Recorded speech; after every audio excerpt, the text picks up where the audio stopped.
केवल चार वर्णनाয় অনেক বর্ণের কথা শ্রীমদ্ ভাগবত বলেছে, কিন্তু নিজ নিজ বর্ণ এবং আশ্রম অনুযায়ী আচরণ করছেন।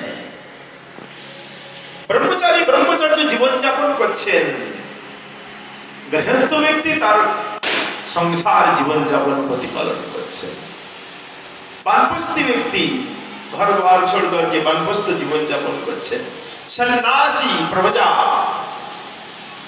গৃহ ত্যাগ করে সন্ন্যাস আশ্রম গ্রহণ করেছেন।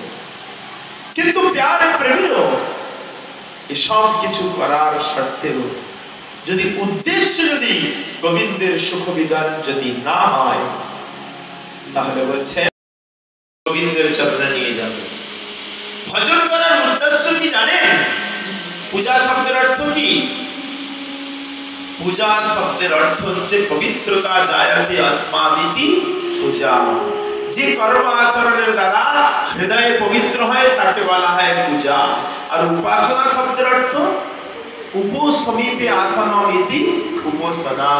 অর্থাৎ আমরা যে আরাধনা করি, আমরা যে উপাসনা করি, আমরা যে ভগবান সেবা করি, কি উদ্দেশ্যে?